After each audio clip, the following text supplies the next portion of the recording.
राति 8 बजेको जनता समाचारमा तपाईलाई स्वागत छ। नमस्कार, म प्रतिमा चौधरी। नमस्कार, म विभु श्रेष्ठ। सबैभन्दा पहिले प्रमुख समाचार। नेपालमा कोरोना संक्रमणबाट थप 2 जनाको मृत्यु, संक्रमितको संख्या पनि 18,094 पुग्यो। लकडाउन खुलेसँगै सडकमा सवारी साधनको चाप, अपराध बढ्न सक्ने भन्दै प्रहरीद्वारा चेक जाँचमा कडाई। लमजुङको मर्स्याङ्गी 3 खुदीमा 19 घर पहिरोमा पुर्यो, जोखिममा परेका 62 घर परिवारलाई सुरक्षित स्थानमा सारियो। टेक्सासमा रहेको महावाणिज्य दूतावास बन्द गर्न चीनलाई अमेरिकाको निर्देशन, निर्णय अपमानजनक भएको चीनको प्रतिक्रिया। र राष्ट्रिय खेलकुद परिषदको सदस्य सचिवका लागि रमेश सिलवाल, अन्जु श्रेष्ठ र लील बहादुर थापाको नाम सिफारिस।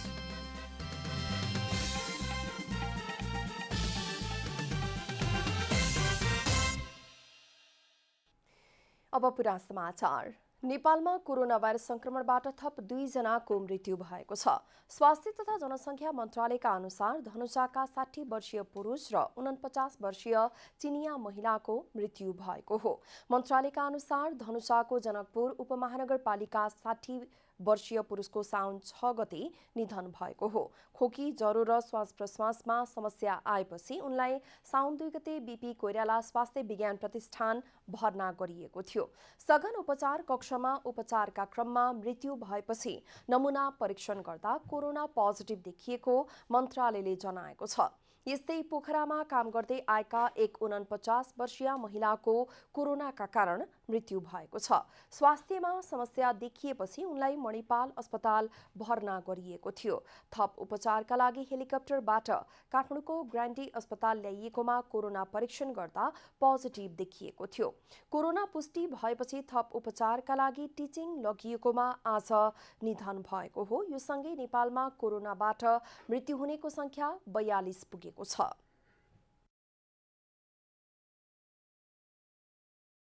पचास वर्षीय चिनिया महिलाको पोखरामा काम गर्दै बसिरहनु भएको मणिपाल अस्पताल भर्ना भएकोमा थप उपचारको लागि साउन 2 गते हेलिकप्टरबाट काठमाडौँ ग्रान्डी अस्पताल ल्याइएको। उपचार गराउने क्रममा कोरोना परीक्षणका लागि नमुना सङ्कलन गरी जाँच गर्दा कोरोना पुष्टि भएको। उनलाई थप उपचारको लागि त्रिवी शिक्षण अस्पताल लगिएको थियो र उपचारको क्रममा मिति 2077 साउन 7 गते निधन भएको छ। आज देशका विभिन्न 28वटा प्रयोगशालाबाट 3779 जनाको पीसीआर परीक्षण भएको छ, जसमा 100 जनामा पोजिटिभ देखिएको छ। यो सँगै नेपालमा कोरोना संक्रमितको संख्या 18,094 पुगेको छ। अहिले संक्रमण दर 2 देखि 3% मात्रै रहेको मन्त्रालयले जानकारी दिएको छ। 3779 परीक्षणमा जम्मा 100 जना पोजिटिभ र त्यो भनेको 2.6%। र 1 महिना अगाडि हाम्रो पोजिटिभ प्रतिशत दर 8 देखि 10% थियो। अहिले विभिन्न अस्पतालका आइसोलेसनमा 5,370 जना उपचाररत रहेका छन्। 12,684 जना संक्रमित उपचारपछि निको भएका छन् भने 20,842 जना क्वारेन्टिनमा रहेका छन्। विश्वभरि महामारीका रूपमा फैलिएको कोरोना भाइरसका कारण सरकारले लागू गरेको लकडाउन बुधबारबाट खुलेको छ। लकडाउन खुलेसँगै सडकमा सवारीको चाप बढेको छ भने अपराध बढ्न सक्ने भन्दै प्रहरीले चेक जाँचमा कडाई गरेको छ। विश्वव्यापी महामारीका रूपमा फैलिएको कोरोना भाइरसका कारण सरकारले गत चैत 11 गतेदेखि लागू गरेको लकडाउन बुधबारबाट हटेको छ। करिब 4 महिना लामो लकडाउन खुलेसँगै सडकमा सवारी चाप र जाम बढेको छ। बिहिबारदेखि सार्वजनिक यातायात सञ्चालन हुने व्यवसायी र मजदुरहरूको निर्णयसँगै थप चाप पर्नेछ। शिक्षण संस्था लगायत मानिसहरूको बढी जमघट हुने स्थानको लकडाउन भने यथावत छ। सडकमा सवारी चाप बढेसँगै कोरोना महामारीका कारण स्थगित महापासे चेक जाँच लगायत सवारी नियम कार्यान्वयनमा प्रहरीले कडाई गर्ने भएको छ। त्यो लकडाउनभन्दा अगाडिकै अवस्थामा चाहिँ ड्युटी डिप्लोयमेन्ट गरेका छौँ र अगाडिकै अवस्था बमोजिमको कामहरू सुरु गरेका छौँ र त्यसमा चाहिँ तपाईँको लेन अनुशासनका कुरा हैन, गलत ठाउँमा पार्किङ छ कि त्यसलाई कन्ट्रोल गर्ने कुराहरू, ओभर स्पिड हैन, ओभरलोड लगायतका जति पनि ट्राफिक नियम उल्लङ्घनका विषयहरू छन् ती सबै हेर्नको लागि हामीले चाहिँ निर्देशन गरेको छौँ। त्यो सबै हेर्ने काम सुरु भएको छ र माफासै गरेर चलाउने विषयलाई पनि हामीले कडाइका साथ आजबाट हामी निगरानी गर्छौँ, त्यसलाई कन्ट्रोल गर्छौँ। 4 महिनापछि एकाएक सवारी चाप बढ्दा दुर्घटना पनि बढ्न सक्ने ट्राफिक प्रहरीको अनुमान छ। सँगसँगै साइबर, सामाजिक र आर्थिक अपराध बढ्न सक्ने भन्दै प्रहरीले विशेष सुरक्षा योजना नै ल्याएको छ। लकडाउन खुलेसँगै चोरी, लुटपाट लगायतका सामाजिक अपराध बढ्न सक्ने भन्दै प्रहरी विशेष सुरक्षा योजनाको निष्कर्षमा पुगेको हो। अब यो लकडाउन खोलिसकेपछि के कस्ता चाहिँ नि घटनाहरू हुन्छन् भन्ने सवालमा पनि हामीले एउटा प्रोजेक्सन गरेका छौँ। त्यसकोमा आर्थिक अपराधहरू हुन्छ, सामाजिक अपराध केही वृद्धि हुन्छ। आर्थिक सामाजिक अपराध वृद्धि हुन्छ भनेपछि हामीले पहिला त्यसलाई काउन्टर मेजर्स अपनाएर त्यसलाई कन्ट्रोल गर्नका लागि हामीले पनि प्लान बनाएर सोही प्रवृत्तिका अपराध नियन्त्रण निरुत्साहित गर्नका लागि चाहिँ प्रहरी 24 घण्टा खटिन्छ। अहिलेको बेरोजगारी नै अपराध बढ्नुको प्रमुख कारण हुने प्रहरीको भनाइ छ। क्यामेरामा साजन थापाका साथ रूपक कुलाल। लकडाउनका कारण करिब 4 महिनादेखि बन्द रहेका त्रिभुवन विश्वविद्यालय अन्तर्गतका विभाग तथा आंगिक क्याम्पस बुधबारदेखि खुलेका छन्। क्याम्पसहरू खुले पनि पठन पाठन भने सुचारू भएको छैन। स्थगित भएका परीक्षाहरू पनि भदौ पहिलो साताबाट गर्ने तयारी गरिएको छ। लकडाउन अन्त्य भएसँगै बुधबारदेखि त्रिभुवन विश्वविद्यालय अन्तर्गतका क्याम्पसहरू खुलेका छन्। सरकारले जारी गरेको स्वास्थ्य सुरक्षा निर्देशिका अवलम्बन गर्दै नियमित पठन पाठन, पुस्तकालय सञ्चालन बाहेक अन्य सबै कार्य सञ्चालन गर्ने गरी क्याम्पसहरू खुलेका हुन्। क्याम्पसहरू खुलेपछि चैतमा स्थगित भएका स्नातक र स्नाकोत्तर तहका सेमेस्टर र वार्षिक परीक्षाको तयारीमा जुटेको त्रिवी रजिस्ट्रारको कार्यालयले जनाएको छ। स्थगित भएका परीक्षाको आन्तरिक मूल्याङ्कन सम्भव नभएका कारण पनि परीक्षाको तयारी गरिएको छ। कतिपय जाँचहरू चाहिँ हुनै लागेको जाँचहरू रोकेको छ हाम्रो, हैन, रुटिन निस्किसकेको जाँचहरू। अब अहिले हामीले जस्तो एउटा उदाहरण दिउँ, अब इन्जिनियरिङकै भनौँ, हैन, कोर्सहरू सबै सकिसकेको छ, जाँच हुन बाँकी थियो तर लकडाउन भयो। अब हामीले चाहिँ पहिला चाहिँ 3वटा सेन्टर राख्थ्यौँ होला, हैन, अब चाहिँ 10वटा सेन्टर राखेर थोरै विद्यार्थी राखेर पर राखेर गर्ने कि भन्ने खालको त्यो सोचाइमा पनि वर्कआउट चाहिँ भइरहेछ। यस्तै स्वास्थ्य सुरक्षा नीति अपनाई पठन पाठन सञ्चालन गर्ने गरी तयारी गरिएको पनि त्रिवीले जनाएको छ। नेपाल सरकारले राष्ट्रको स्वास्थ्य स्थिति हेरेर कहिलेदेखि चाहिँ क्लास सञ्चालन गर्न उपयुक्त हुन्छ भन्नुहुन्छ, त्यो चाहिँ हामी पर्खेर बसेका छौँ र त्यसपछि उहाँहरूले चाहिँ त्यो भनिदिने बित्तिकै हामीले चाहिँ फेरि तयारी गर्नुपर्छ क्या, त्यसपछि मात्रै हामी क्लास सञ्चालनको कुराहरू गर्छौँ। लकडाउन खोले लगत्तै परीक्षाको तयारी गर्नु विद्यार्थीको भविष्यमाथि नै खेलबाड गरेको विद्यार्थीहरूले बताएका छन्। सरकारले आन्तरिक मूल्याङ्कनबाट सेमेस्टर अगाडि बढाउने निर्णय गरे पनि त्रिवीले कार्यान्वयन नगरेको विद्यार्थीहरूको आरोप छ। स्टुडेन्टको हिसाबले हेर्दाखेरि हामी यो पोसिबिलिटी देख्दैनौँ, तर अब हामीहरूको साथीहरू चाहिँ थुप्रो भ्याली बाहिर छ, हामीहरू यो प्रतिनिधि पात्र हो। इक्जाम लिने भन्ने कुरामा 4वटा मोडालिटी दिएको थियो। त्यो 4वटा मोडालिटीमा उहाँले फेरि त्यही पारम्परिक 60 नम्बरको इक्जामको लागि चाहिँ हाम्रो यो भविष्यमाथि नै खेलबाड गर्ने हिसाबले एउटा सेमेस्टर नै हाम्रो ब्लक भइसक्यो। हाम्रो क्यालेन्डरमा केही असर पर्यो। अब विश्वविद्यालयले आन्तरिक मूल्याङ्कनलाई अगाडि बढाउनु पर्यो र आन्तरिक मूल्याङ्कनलाई अगाडि बढाइसकेपछि अर्को सेमिस्टरको पठन पाठनलाई सुचारू गर्नु पर्यो। अनलाइनको माध्यमबाट वा कुन प्रविधिबाट प्रयोग गरेर पढाउन सकिन्छ भन्ने कुरालाई हामीले जोड दिएका थियौँ, तर विश्वविद्यालयका पदाधिकारीहरूले हाम्रो कुरालाई सुनवाई गरेनन्। सोमबार बसेको मन्त्री परिषद बैठकले भदौ 1 गतेदेखि विद्यालयहरूले विद्यार्थी भर्ना लिन पाउने निर्णय गरेको थियो भने स्थगित भएका परीक्षाहरू पनि विद्यालयले सञ्चालन गर्न पाउने निर्णय गरेको थियो। तर शिक्षण संस्था सञ्चालनबारे कुनै निर्णय गरेको छैन। क्यामेरामा जेपी श्रेष्ठका साथ कमला हमाल, काठमाडौँ। त्रिभुवन अन्तर्राष्ट्रिय विमानस्थलले भदौ 1 गतेदेखि दैनिक 15वटासम्म अन्तर्राष्ट्रिय उडान गर्ने तयारी सुरु गरेको छ। विमानस्थलका प्रमुख देवेन्द्र केसीले कोभिड-19 संक्रमणको जोखिमलाई हेरेर दैनिक 15वटासम्म उडान गर्न सक्ने अवस्थामा विमानस्थल रहेको बताउनुभयो। उहाँले विमानस्थलमा डिपार्चर र एराइभलका लागि सामान्य अवस्थामा भन्दा केही बढी समय लाग्ने भएकोले सीमित उडानबाट विमानस्थललाई सुचारू गरिने बताउनुभयो। त्यस्तै आन्तरिक उडानतर्फ दैनिक 30 देखि 40 वटासम्म उडान गर्न सम्भव हुने उहाँले बताउनुभयो। अहिले जुन हिसाबले हामीले गरिरहेका थियौँ 10-15 वटा फ्लाइट हैन, हामी त्यो गर्न सक्षम छौँ, किनभने त्यो त यो प्रतिकूल अवस्थाले नि देखायो। तर आउने नर्मल मान्छे अथवा कोभिडसँग एफेक्टेड मान्छे सबैले के बुझिदिनु पर्यो भनेदेखि मेरा कारण अरूलाई यो फैलिनु भएन भनेर बुझिदिनु पर्यो। यो हाम्रो सबैसँग अनुरोध छ। अन्तर्राष्ट्रिय यात्रुका लागि विमान उडान हुने समयभन्दा कम्तीमा 4 घण्टा अघि विमानस्थल प्रस्थान हुनुपर्ने व्यवस्था गरिने उहाँले बताउनुभयो। केसीले विमानस्थलसँग जनशक्ति पर्याप्त भएको तर संक्रमणको जोखिम कम गर्न साधन स्रोत थप्नुपर्नेमा जोड दिनुभयो। उहाँले देशभित्रका सबै विमानस्थलमा न्यूनतम स्वास्थ्य सुरक्षाको मापदण्ड अपनाएर काम गरिने स्पष्ट पार्नुभयो। यात्रु चाहिँ सुरक्षित आउनु पर्यो, सुरक्षित जानु पर्यो हैन। फुल सेफ्टी सिक्युरिटी मेन्टेन गर्नुपर्छ। भनिएको लकडाउन खोलेको हो तर यात्रु सुरक्षित हुनु पर्यो हैन, र यहाँ काम गर्ने व्यक्ति सुरक्षित हुनु पर्यो। त्यसका लागि चाहिने हेल्थका सम्पूर्ण सचेतनाहरू फुल्ली मेन्टेन हुनु पर्यो, नत्र त कसरी सकिन्छ। विमानस्थलमा कुनै पनि व्यक्तिलाई समस्या भए त्यसको व्यवस्थापन गर्न विमानस्थल सक्षम रहेको बताउँदै केसीले यात्रुहरूलाई विमानस्थलमा आउँदा सतर्क रहन पनि आग्रह गर्नुभएको छ। अर्थमन्त्री डाक्टर युवराज खतिवड़ाले स्वदेशी उद्योगलाई संरक्षण गर्ने गरी कच्चा पदार्थ र तयारी वस्तुको भन्सार दरमा एक तह फरक पारिएको बताउनु भएको छ। भन्सार दर पुनरावलोकन मार्फत स्वदेशी उद्योगहरूको संरक्षण सम्बन्धमा संसदीय समितिमा छलफल भएको हो।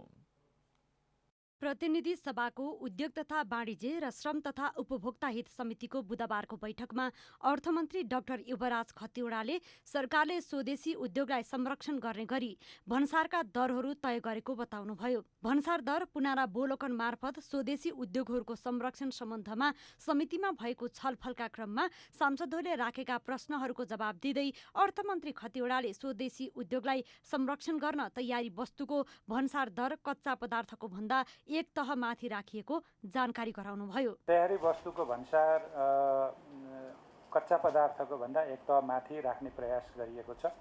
यो धेरै वर्षदेखि यो प्रयास जारी छ र अहिले हामी लगभग केही अपवाद बाहेक एक तह माथिको भनेको छौँ। तर स्वदेशी उत्पादक साथीहरूले 2 तहको माग्न थाल्नुभयो। पहिले एक तह माग्नुहुन्थ्यो, अब 2 तहको कुरा हुन थाल्यो।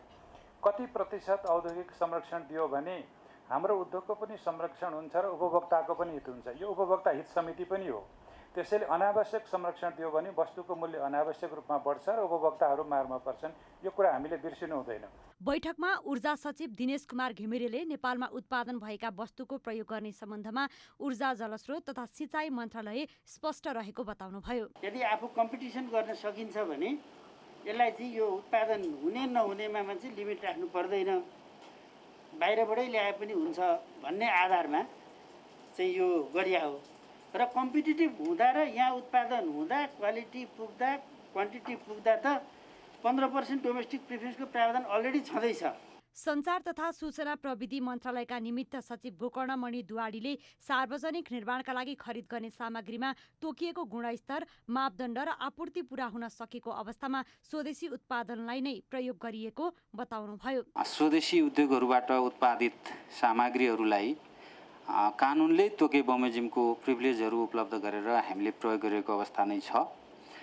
सार्वजनिक निर्माण कार्यमा र खरिद गरिने सामग्रीहरूमा तोकिएको गुणस्तर, त्यसको मापदण्ड र त्यो पुरा भएको अवस्थामा पक्कै पनि हामीले त्यसैलाई नै प्रयोग गर्ने गरी अगाडि बढिरहेकै छौँ। सांसद सोमप्रसाद पाण्डेले देशभित्रै उत्पादन बढाउन नसके देशको अर्थतन्त्रमाथि जान नसक्ने बताउनुभयो। उहाँले उत्पादन बढाउन उद्योगलाई प्रोत्साहन गर्ने नीतिगत व्यवस्था गर्नुपर्ने बताउनुभयो। मुलुकको अर्थतन्त्र संसारको सबै अर्थतन्त्र हेऱ्यो भने जबसम्म रियल म्यानुफ्याक्चरमा हामी जान्नौँ तबसम्म चाहिँ हामीले मुलुकको अर्थतन्त्र सुदृढ गर्न सक्दैनौँ। चाहे त्यो सेवामा मात्रैमा रहोस्, चाहे त्यो ट्याक्सेसनको कुरा होस्, अरू खालका हामीले उत्पादनबाट अथवा हाम्रो चाहिँ आय आर्जनबाट मुलुक सस्टेन बैठकमा सांसदहरूले स्वदेशी उद्योगबाट उत्पादन भएका वस्तुको अधिकतम प्रयोग गर्ने व्यवस्था मिलाउन अर्थमन्त्री खतिवड़ालाई आग्रह गरेका छन्। आज 42औं पुष्पलाल स्मृति दिवस। देशभर विभिन्न कार्यक्रमको आयोजना गरी पुष्पलालको स्मरण गरिएको छ।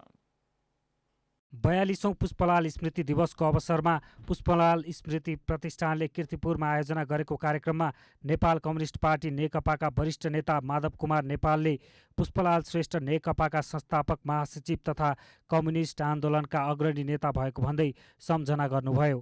वामपन्थी र प्रजातान्त्रिक शक्ति मिलेर पञ्चायती निरङ्कुशता विरुद्ध पुष्पलालले लिएको विचारबाट नेपालको राजनीतिक परिवर्तन भएर आजको स्थितिसम्म आइपुगेको उहाँले बताउनुभयो। पुष्पलालकै विचारअनुसार नै अहिले नेकपाको करिब 2/3 सरकारले सत्ता सञ्चालन गरिरहेको भन्दै उहाँले नेकपाभित्रको आन्तरिक किचलोलाई आन्तरिक रूपमै समाधान गर्नुपर्ने आवश्यकता उल्याउनुभयो।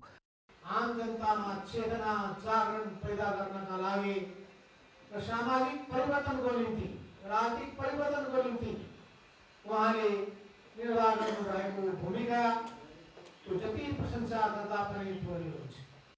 कार्यक्रममा नेकपाका उपाध्यक्ष वामदेव गौतमले पुष्पलाल श्रेष्ठले देखाएको बाटोमा हिँड्न आजको नेतृत्वले ध्यान दिनुपर्ने बताउनुभयो। उहाँको जीवनमा उहाँले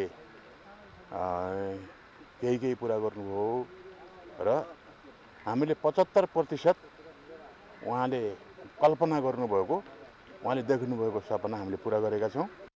त्यस्तै नेकपाका अन्य नेताहरूले पुष्पलालको योगदानको स्मरण गर्दै पुष्पलालको विचारले बलियो जनमत प्राप्त गरेको भन्दै उहाँले देखेको सपना पुरा गर्ने जिम्मा आजका कम्युनिस्ट नेताको काँधमा आएको बताएका छन्। नेपालको कम्युनिस्ट आन्दोलनलाई क्रान्तिकारी धारतिर सुरुदेखि लैजान र संयुक्त जनआन्दोलनको नीति स्थापित गरेर निरङ्कुशता विरुद्ध सबै राजनीतिक शक्तिहरू, लोकतन्त्र पक्षधर राजनीतिक शक्तिहरू मिल्नुपर्छ भन्ने जुन मान्यता उहाँले स्थापित गर्नुभयो, त्यो मान्यता नेपालको राजनीतिक आन्दोलनमा दुईचोटि सफल भयो। नेता विचारको भएन, व्यक्तिको भयो। त्यसले दुर्घटनाहरू निम्ताउँदै आएको कुरा घटनाहरू देखिँदै गएका छन्। त्यसले गर्दा कम्युनिस्ट पार्टीमा विचारको नेतृत्व चाहिन्छ भन्ने कुरालाई चाहिँ अझ उजागर गरेको छ र नेपालका सबै कम्युनिस्ट नेताहरू त्यही बाटोमा हिँडिरहेका छन् अहिले पनि। त्यसैले उहाँ एउटा युगद्रष्टा हुन्थ्यो, जनताको प्रतिनिधित्व गर्ने, राष्ट्रको प्रतिनिधित्व गर्ने र समग्र एउटा इतिहासलाई सही ढङ्गले नयाँ इतिहास निर्माण गर्ने एउटा नेता हुनुहुन्थ्यो। कोरोना भाइरस महामारीका बीच पनि नेकपाका नेता तथा कार्यकर्ताले पुष्पलालको योगदानको चर्चा गर्दै देशभर विविध कार्यक्रम गरी पुष्पलाललाई सम्झिए। क्यामेरामा जेपी श्रेष्ठका साथ अभिषेक सापकोटा, काठमाडौँ। अविरल वर्षापछि लमजुङको मर्स्याङ्दी गाउँपालिका वडा नम्बर 3 खुदीमा गएको पहिरोले 19 घर बगाएको छ। खुदीको तरापु स्थित पल्लोटारी गाउँमाथिबाट आएको पहिरोले स्थानीय 19 घर बगाउनुका साथै अन्य 62 घर जोखिममा परेका हुन्। बुधबार बिहान आएको पहिरोले 18 घर पूर्ण रूपमा बगाउँदा जोखिममा परेका 65 घर परिवारलाई सुरक्षित स्थानमा सारिएको छ। सोही ठाउँमा मंगलबार पनि पहिरो गएको र जोखिम पूर्वानुमान गर्दै स्थानीयहरू नजिकैको विद्यालयमा बसेकाले मानवीय क्षति नभएको मर्स्याङ्दी गाउँपालिकाले जनाएको छ। स्थानीयका अनुसार पहिरो खस्दै गर्दा भाग्ने क्रममा 4 जना घाइते भएका छन्। अघिल्लो दिनको पहिरोले पुरिएका घरका सामान झिक्ने क्रममा माथिबाट थप पहिरो झर्न थालेपछि भाग्ने क्रममा स्थानीय घाइते भएका थिए। घाइतेमध्ये 2 जनाको लमजुङ जिल्ला अस्पताल र अन्यलाई स्थानीय स्वास्थ्य संस्थामा उपचार भइरहेको छ। हिउँदमा चुरे पहाडको फेदबाट ठूला मेसिन प्रयोग गरेर दैनिक सयौं ट्रक बालुवा ढुङ्गा निकालिँदा त्यसको असर वर्षायाममा देखिने गरेको छ। चुरे क्षेत्रबाट बाढीले निस्केको बालुवाले यस वर्ष पनि क्षति पुर्याएको छ। केही दिनदेखिको अविरल वर्षाका कारण बकैया नदीमा आएको बाढीले तामागढी रतनपुर सडकको करिब 200 मिटर क्षेत्र बगाएको छ। बाढीले बाराको निजगढ नगरपालिका वडा नम्बर 8 स्थित नागमणी सामुदायिक वन समूहको वन क्षेत्रमा पर्ने सडक बगाएको हो। नदीको मूलधार सडकमा ठोकिएपछि कटानमा परेर सडक बगरमा परिणत भएको हो। सडक बगेपछि आवत जावत गर्ने यात्रुहरूले नेपाली सेनाले निर्माण गरेको द्रुत मार्गको प्रयोग गर्न बाध्य हुनु परेको छ।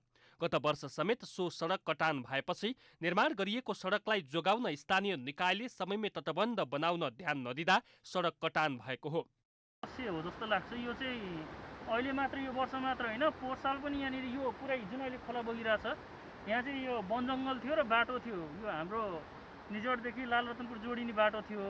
त्यो चाहिँ पोहोरको बाढीले नै भत्काएको हो त्यो बाटो। यो पुरा पहिल्यै कटान भइरहेको हो। त्यो चाहिँ हाम्रो निजोड नगरपालिका र जो सम्बन्धित निकायहरू हुनुहुन्छ उहाँहरूले सायद यो ड्याम बाँधिदिनु भएको भए न यो वन जङ्गल विनाश हुन्थ्यो न यो बाटो कटान हुन्थ्यो। अब सबै नै हो, प्रायः बर्खामा यो खालको दृश्य हामी सधैँ देख्छौँ। हामीले भन्दा गर्दा चाहिँ कस्तो भयो भने सरकारका बजेटहरू चाहिँ अन्तिम अवस्थामा जुन बेलामा बाढी प्रभावित हुने बेलामा काम गर्ने त्यसले पूर्णता नपाउने र त्यो सँगसँगै बर्खा सँगसँगै विकासको नामहरू चाहिँ एउटा दोहन हुने एउटा प्रवृत्ति यहाँ देखिरहेछ। चुरे दोहन नरोकिँदा तराईका खेतीयोग्य जमिन बगर बन्दै गएपछि बाराका किसान चिन्तित भएका छन्। बाढीसँगै आएको बालुवा र माटोले धान खेती सखा पारेको छ भने खोला नियन्त्रण गरेर खेतीयोग्य जमिन जोगाउने योजना स्थानीय तहसँग नहुँदा थप समस्या परेको छ। विशेष गरी अहिले निजगढ नगरपालिकाको चाडा वार्ड पर्ने रतनपुरी एरिया जुन तामागढी अमृतसर सडक भन्छन् त्यो सडकको चाहिँ मतलब लाल खोला र यो बकेया खोलाबाट दुईतिरको चाहिँ मतलब चाहिँ बाढीको कारणले गर्दाखेरि सडकलाई चाहिँ पूर्ण रूपले चाहिँ मतलब क्षति पुर्याउने अवस्थामा पुगेको छ र अहिले केही क्षति भइरहेको अवस्था छँदैछ। वर्षा पछिको बाढीले चारकोसे जंगलका काठगाउँ हरैया बोधवन प्रसौना मधुवन नयाँ बस्ती सहजनाथ लगायतका क्षेत्रका सयौं बिघा जमिन बगरमा परिणत गरेको छ। बारामा 60,000 हेक्टर धानखेती गरिने जमिन मध्ये 10 देखि 20% बाढीले वर्षेनी असर पुर्याउने गरेको छ। बाराबाट अनिल तिवारीको रिपोर्ट। 3 दिनदेखिको अविरल वर्षासँगै आएको बाढी गाउँमा पस्दा पर्साको वीरगञ्ज महानगरपालिका वडा नम्बर 11 श्रीपुरको झाँझी टोलका 140 जना विस्थापित भएका छन्। श्रीसिया नदीको किनारमा करिब 300 घरधुरी रहेका छन्। नदीमा आएको बाढीले सबै घरमा 3-4 फिट पानी पसेको छ। बस्ती नै डुबानमा परेपछि अहिले बाढीले घरमा क्षति पुर्याएको छ। नदीमा पानीको बहाव बढ्ने क्रम नरोकिएकाले स्थानीय विद्यालयमा बस्न बाध्य छन्।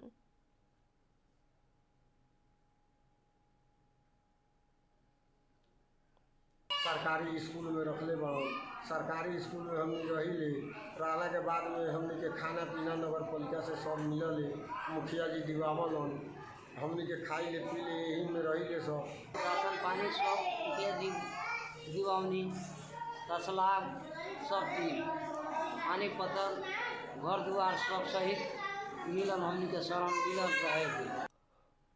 श्रीसिया नदीको पानी बढेर बस्ती जोखिममा परेपछि मुसहर दलित परिवारलाई उद्धार गरिएको छ। 20 परिवार मुस्लिम भने आफन्तको घरमा आश्रय लिएर बसेका छन्। 140 जनालाई वडा अन्तर्गत रहेका श्री नेपाल राष्ट्रिय माध्यमिक विद्यालयमा सारिएको छ। खानको लागि हामीले चाहिँ जम्मै सरसामानहरू व्यवस्थित गरिसकेका थियौँ। त्यसकारण चाहिँ यो जम्मै महानगरपालिकाबाट अहिले चाहिँ यो खानाको बस्नको जे छ हाम्रो त्यो व्यवस्था चाहिँ महानगरपालिकाले अहिले गरेको हो। स्थानीय युवा र प्रहरीको सहयोगमा बाढी पीडितलाई उद्धार गरिएको छ। घर डुबानमा परेपछि केही परिवारका सदस्य भुइँ तलामा रहेको अन्नपात चाहिँ दोस्रो तल्ला वा घरको छानामा बसेर जोगिएका छन्। अनियन्त्रित रूपमा हुने फडानी रोकेर वन क्षेत्रलाई उत्पादनशील बनाउन सकिए समृद्धि हासिल गर्न सकिने विज्ञहरूले बताएका छन्। कृषि सहकारी तथा प्राकृतिक स्रोत समितिमा बुधबार भएको छलफलमा विज्ञहरूले नेपालको वन क्षेत्रलाई उत्पादनशील बनाउनु पर्ने बताएका हुन्। डाक्टर कृष्णचन्द्र पौडेलले नेपालको आधाभन्दा बढी क्षेत्र ओगटेको वन क्षेत्रको विकास गर्न सके 12 लाख प्रत्यक्ष रोजगारी सिर्जना हुने बताउनुभयो। रोजगारी करिब 1 लाखको आधारमा यिनी उत्पादन हामीले चाहिँ दिइरहेको छ र यसको क्षमता करिब 10 देखि 12 लाख प्रत्यक्ष रोजगारी वन क्षेत्रमा सिर्जना गर्न सकिन्छ भन्ने हाम्रो आन्दोलन हो। र त्यसै गरी अनुमानित राजस्व यदि सबै खाले वनको वैज्ञानिक व्यवस्थापन दिगो हुने गरी हामीले गर्दै गयौँ भनेदेखि करिब 1 खरब जति राजस्व वनबाट चाहिँ प्राप्त हुन्छ। अर्का विज्ञ सन्तोष मणि नेपालले वैज्ञानिक वनको नाममा हुने गरेको भ्रष्टाचार नियन्त्रण गर्नुपर्ने बताउनुभयो। नियामक निकाय र व्यापारिक संस्था फरक हुनुपर्ने उहाँको भनाइ छ। आफ्नो मान्छे मात्रै भयो जो चाहिँ डिएफओका मान्छे जो चाहिँ समिति के अरे उसका मान्छे तिनीहरूले मात्रै ठेक्का पाए, रकम पनि हिनामिना भयो, तोकिएको भन्दा बढी घटान भयो, वैज्ञानिकको नाममा व्यापक भ्रष्टाचार भयो वैज्ञानिक वनका नाममा। छलफलमा सांसदहरूले वैज्ञानिक वन व्यवस्थापनका लागि बनेका नीति नियमहरूको कार्यान्वयन गर्दै यसको व्यवस्थापन सुधार गर्नुपर्नेमा जोड दिएका थिए। ओखलढुङ्गाको लेखु गाउँपालिकामा रहेको पोकली झरना पर्यटकीय दृष्टिले आकर्षक हुनुका साथै संरक्षणका दृष्टिले संवेदनशील छ। पर्वतीय खण्डमा रहेको प्राकृतिक विविधताले भरिपूर्ण गौरी वनबाट आएको जलले यसको सिर्जना भएको हो। प्रकृतिको मनोरम काखमा रहेको पोकली झरना आसपासमा सुन्दर वन छन्। पाखो छपक्कै छेक्ने बाँसको घारी छ। छहराको छेउमा चराले गुड लगाउँछन्। माथि पहरामा भिरमाउरीले चाका बनाएको छ। छाँगा नजिकै वन झाँक्री तथा महादेवका थानहरू छन्। यो हाँइदा हुँदै हाम्रो यो रिक्षे झाँक्री जटा झाँक्री सत भैया भन्ने छ। यो खेल खेल्ने बेला बेलामा पनि ढङ ढङ ढङ ढङ आवाज आउने, दमाको आवाज आउने, मादलको जस्तो आवाज आउने, यो चाहिँ बेला बेलामा औँसी पूर्णिमातिर गरिरहेको छ। झरनासम्म पुग्नका लागि ढुङ्गा र सिमेन्टले निर्माण गरिएको सिँढीदार बाटोले पर्यटकलाई सजिलो भए तापनि प्राकृतिक सुन्दरता प्रभावित भएको बताइन्छ। झरना समीपमा गरिने भिडभाड, सुटिङ तथा भोज भत्तेरले यसको शान्ति सङ्कटमा पर्न सक्ने प्रकृति प्रेमीहरू तर्क गर्दछन्। झरना नजिक आधुनिक सुविधा दिन र आकर्षण थप्न बनाइने बाटो, मठ मन्दिरको योजना गर्दा यसको प्राकृतिक रूप यथावत राख्न ध्यान दिनु आवश्यक देखिन्छ।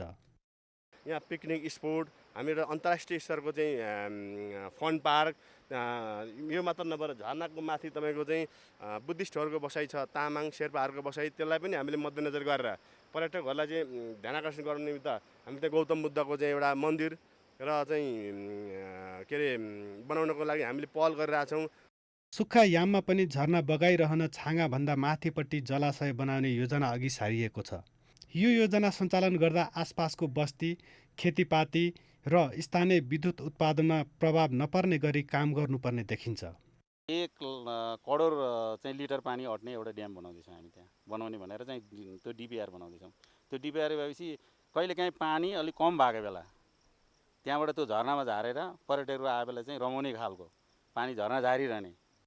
प्रकृतिले दिएको पोकली झरनाको निरन्तरताका लागि गौरीवनको संरक्षणमा सम्बन्धित सबैले ध्यान केन्द्रित गरेमा मात्र यसको दिगो विकास हुनेछ। यो माथिदेखि तलसम्मको अवतरणको एउटा आकृति हेर्नुहोस्, मनमा अनौठो खालको एउटा धारा बग्न थाल्छ। यो वास्तवमा शान्तिको धारा पनि हो। त्यसैले यस्ता प्राकृतिक सम्पदाहरूलाई निरन्तर अवलोकन गर्यौँ भने मानिसभित्र शान्तिको घना सरोवर बन्न सक्दछ। अब आर्थिक समाचार।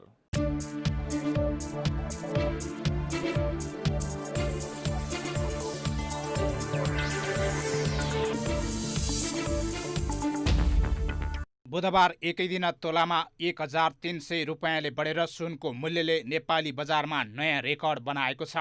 बुधबार छापावाला सुन प्रतितोला 94,000 रुपियाँमा किनबेच भएको नेपाल सुनचाँदी व्यवसायी महासङ्घले जनाएको छ।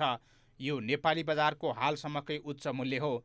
यसअघि असार 31 गते तोलाको 92,800 रुपियाँमा किनबेच भई सुनको मूल्यले नेपाली बजारमा नयाँ रेकर्ड बनाएको थियो। मङ्गलबार भने छापावाला सुन प्रतितोला 92,700 रुपियाँमा किनबेच भएको थियो। चीनबाट फैलिएको कोरोना भाइरसले विश्व बजार आतंकित हुन गई शेयर बजारमा गिरावट आउनुलाई सुनको मूल्यले रेकर्ड कायम गर्नुको प्रमुख कारण मानिएको छ। यस्तै कोरोना प्रभावले अन्तर्राष्ट्रिय बजारमा आर्थिक मन्दी आएपछि सुरक्षित लगानीको साधन सुनतर्फ लगानीकर्ता आकर्षित भएपछि सुनको मूल्य आकाशिएको हो।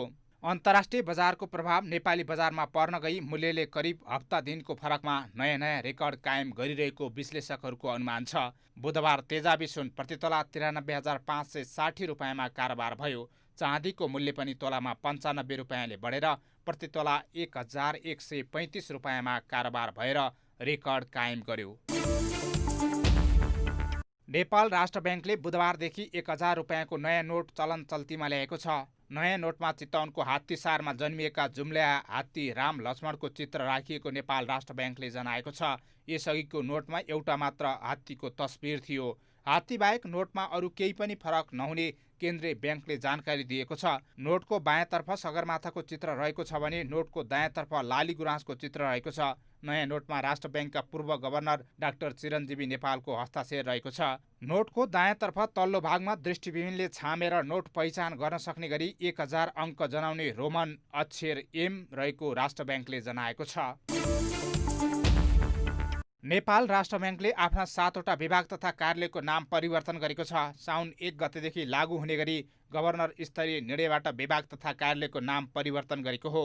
नयाँ निर्णय अनुसार अब सामान्य सेवा विभागको नाम सम्पत्ति तथा सेवा व्यवस्थापन विभाग भएको छ।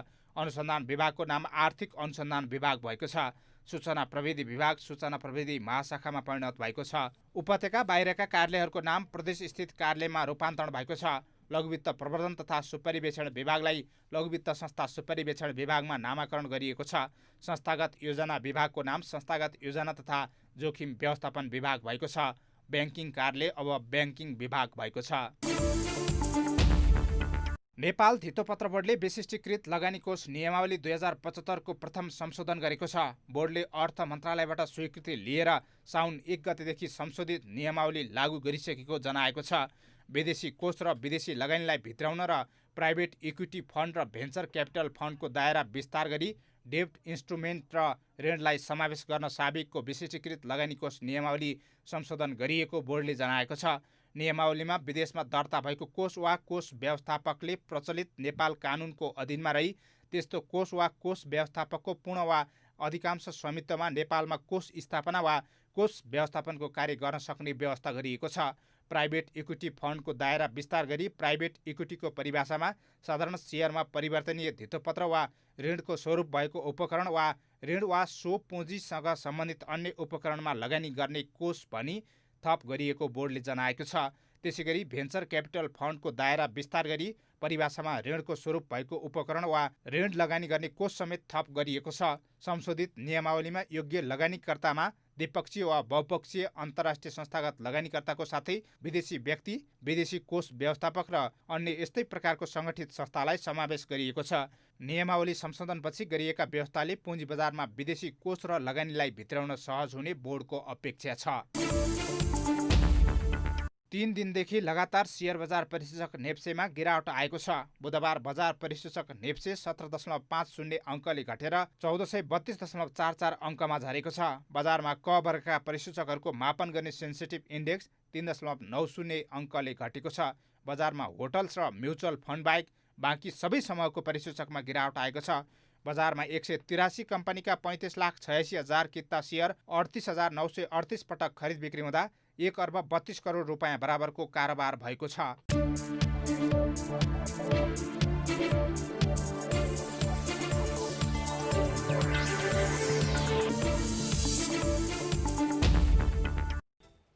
अब खेल समाचार।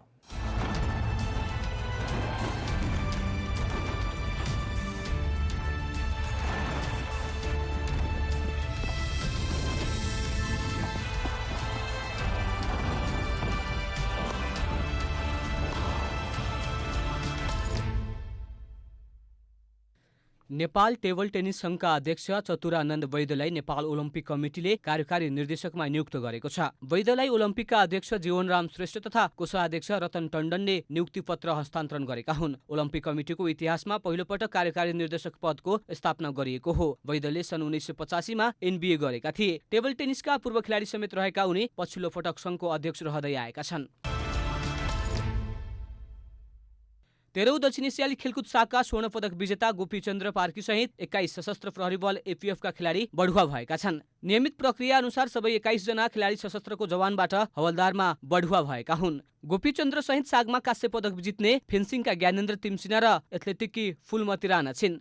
गोपीले गत वर्ष मङ्सिरमा स्वदेशमा आयोजना भएको 13औं सागमा 5000 मिटर दौडमा स्वर्ण पदक जितेका थिए। त्यस्तै सागमा रेफ्रीको भूमिका निर्वाह गर्ने सहदेव श्रेष्ठ र मेरिना धामी पनि बढुवा भएका हुन्। सशस्त्र प्रहरी उपरीक्षक तुलसीराम दाहालले उनीहरूलाई बुधबार दर्जानी चिन्ह प्रदान गरेका थिए। बुधबार दर्जानी चिन्ह लिने खेलाडीमा गोपी, मेरिना, ज्ञानेन्द्र, फुलमती सहित बक्सिङकी सरस्वती राणा, कबड्डीकी गमला तचाम र देवा घले उपस्थित थिए। बाँकी खेलाडी भने जिम्मेवारी निर्वाहका क्रममा उपत्यका बाहिर रहेकाले उपस्थित रहन सकेनन्।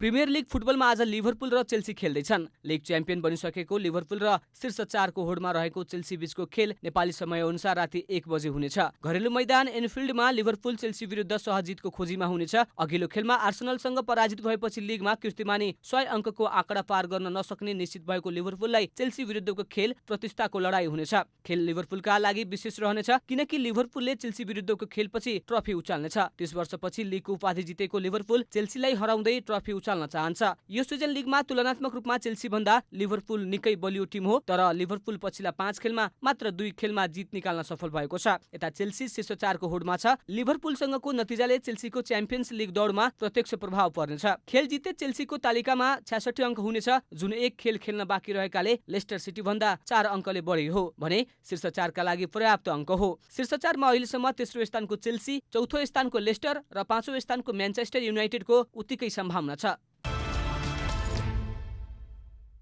राष्ट्रिय खेलकुद परिषद राखेपको सदस्य सचिवमा 3 जनाको नाम सिफारिस भएको छ। युवा तथा खेलकुद मन्त्रालयले गठन गरेको सिफारिस समितिले सदस्य सचिवमा रमेश कुमार सिलवाल, अन्जु श्रेष्ठ र लीला बहादुर थापाको नाम सिफारिस गरेको हो। मन्त्रालयले सदस्य सचिव नियुक्तिका लागि रामप्रसाद थपलियाको नेतृत्वमा 3 सदस्य समिति गठन गरेको थियो। समितिमा विज्ञको रूपमा इन्द्रिया निरौला र रिम राणा भट्ट रहेका थिए। समितिले उम्मेद्वारको कार्यपत्र अध्ययन गर्दै 3 जनाको नाम सदस्य सचिवमा सिफारिस गरेको हो। सिफारिस समितिले सदस्य सचिवका लागि असाढ 26 गते 7 दिने खुला दरखास्त आह्वान गरेको थियो। समितिले दिएको समयभित्र 27 जनाले निवेदन दिएका थिए, जसमा निवर्तमान सदस्य सचिव रमेश कुमार सिलवाल समेत रहेका थिए। समितिले सिफारिस गरेका 3 जनाको नाम युवा तथा खेलकुद मन्त्रालयले मन्त्री परिषदको बिहिबारको बैठकको एजेन्डाको रूपमा समावेश गरेको छ। सम्भवतः बिहिबार बस्ने मन्त्री परिषदको नियमित बैठकले सिफारिसमा परेका मध्ये 1 जनालाई सदस्य सचिवमा नियुक्त गर्नेछ।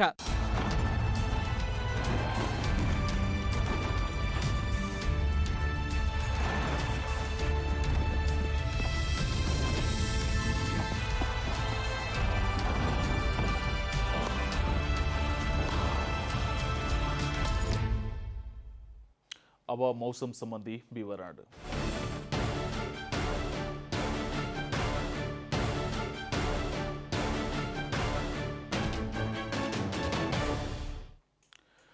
देशभर सामान्यदेखि पूर्ण बदलिरही केही स्थानहरूमा हल्कादेखि मध्यम वर्षाको सम्भावना रहेको छ। प्रदेश 1, 2, बागमती प्रदेश, गण्डकी प्रदेश का 1-2 स्थानमा भारी वर्षाको समेत सम्भावना रहेको छ। अब देशभरका विभिन्न स्थानको मौसम सम्बन्धी थप विवरण।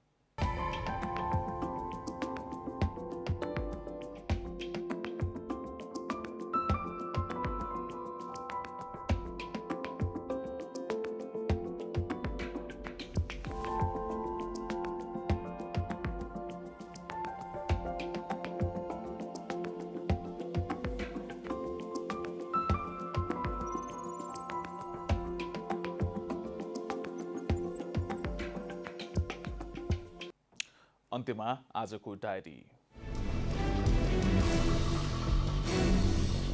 आज 42औं पुष्पलाल स्मृति दिवस। देशभर विभिन्न कार्यक्रमको आयोजना गरी पुष्पलालको स्मरण गरिएको छ। दिवसका अवसरमा आयोजित कार्यक्रममा नेकपाका वरिष्ठ नेता माधव कुमार नेपालले पुष्पलालकै विचार अनुसार अहिले नेकपाको करिब 2/3 सरकारले सत्ता सञ्चालन गरिरहेको बताउनुभयो। उहाँले नेकपा भित्रको आन्तरिक किचलोलाई आन्तरिक रूपमै समाधान गर्नुपर्नेमा समेत जोड दिनुभयो। अविरल वर्षापछि लमजुङको मर्स्याङ्दी गाउँपालिका वडा नम्बर 3 खुदीमा गएको पहिरोले 19 घर बगाएको छ भने 62 घर जोखिममा परेका हुन्। बुधबार बिहान आएको पहिरोले 19 घर पूर्ण रूपमा बगाउँदा जोखिममा परेका 62 घर परिवारलाई सुरक्षित स्थानमा सारिएको छ। नेपालमा कोरोना भाइरस संक्रमणबाट थप 2 जनाको मृत्यु भएको छ। स्वास्थ्य तथा जनसङ्ख्या मन्त्रालयका अनुसार धनुषाका 60 वर्षीय पुरुष र 49 वर्षीय चिनिया महिलाको मृत्यु भएको हो। अमेरिकी राष्ट्रपति डोनाल्ड ट्रम्पले अमेरिकामा कोरोना महामारीको स्थिति अझै खराब बन्ने स्वीकार्दै सबैलाई मास्क लगाउन आह्वान गर्नुभएको छ। मास्क लगाउने बारेमा सधैँ विपक्षमा रहनुभएका ट्रम्पले महामारी नियन्त्रणमा आउने लक्षण नदेखिएपछि मास्क लगाउन अपिल गर्नुभएको हो। नेपाल टेबल टेनिस सङ्घका अध्यक्ष चतुरानन्द वैद्यलाई नेपाल ओलम्पिक कमिटीले कार्यकारी निर्देशकमा नियुक्त गरेको छ। वैद्यलाई ओलम्पिकका अध्यक्ष जीवनराम श्रेष्ठ तथा कोषाध्यक्ष रतन टण्डनले नियुक्ति पत्र हस्तान्तरण गरेका हुन्।